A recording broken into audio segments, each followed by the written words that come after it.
Moon signify mind. Human beings are ruled by their mind. When mind stops ruling over you, then you become the Buddha. Buddha is the stage of no mind. Buddha is not a name, it is a title that signifies the state of no mind. So until you become a Buddha, the mind continues to drive you, and hence moon chart becomes extremely important in the entire affairs of human life. All the planetary transits are precisely observed through the moon chart. This is because every time your moon is hit by some bad planetary transits, you seem to lose your patience and you seem to become more angry, more ignorant, and more lustful. The whole foundation of Vedic astrology is based on the moon sign, moon nakshatras, and transit of planets through the moon chart. Even the Vishomtari Mahadasha is based on the moon sign nakshatra lord. And so along with moon sign lord, the moon sign nakshatra and the moon sign nakshatra lord becomes extremely important.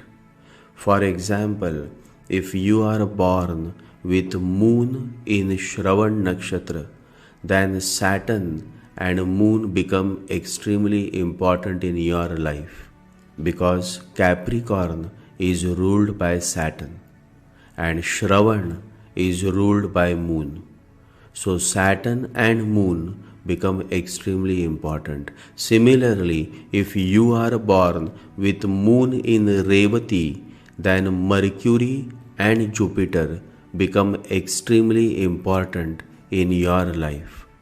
Every aspect of your moon chart tells about you in totality, because 99% of human population identifies themselves with their mind.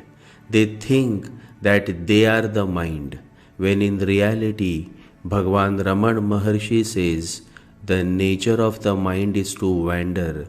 You are not the mind.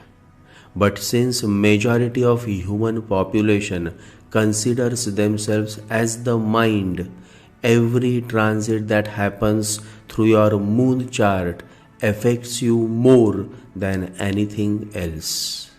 No moon day known as Amavasya or full moon day known as Purnima also affect your moon chart.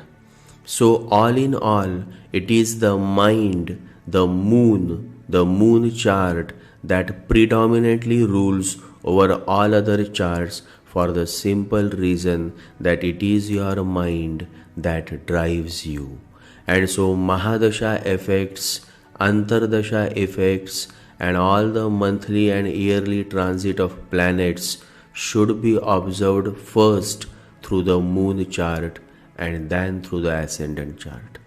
Moon chart is what you expect, what you think, and how you perceive a certain subject or a certain matter. And it is all about your aspirations and expectations and your desires and wishes. In simple words, moon chart determine what you wish to be and how you wish to make an impact in this human world. However, the ascendant chart is a direct blueprint of your past life karmic records. The actual talent is seen through the ascendant chart. The actual financial progress is seen through the ascendant chart. However, whether you will be able to find happiness through this financial progress, whether you will attain satisfaction through this financial progress, is to be seen only through the moon chart. So in simple words, the standard of life is seen through the ascendant chart, whereas the quality of life is seen through the moon chart.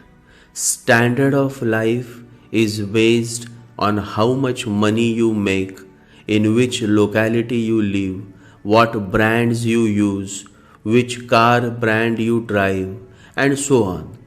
All of this is seen through the ascendant chart. However, in spite of driving a luxurious car, in spite of making millions of dollars, in spite of living in a rich locality, in spite of using expensive brands, are you able to live happily? Are you able to find peace? Are you able to have a good night's sleep? Are you able to live with joy? Is there bliss in your life? Answers to these questions are to be seen only through the moon chart.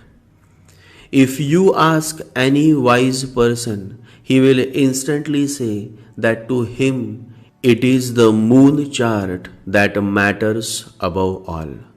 Because what is the point if I am having loads of money, loads of sexual pleasures, loads of power, and still if I am not happy, still if I am unable to find lasting satisfaction, if I am unable to find lasting happiness, joy, and bliss in my life? Shallow men and shallow women think that it is money, power, and status that brings happiness, lasting happiness. But a man who has been through all knows perfectly well that lasting happiness never comes through money, but only through inner growth.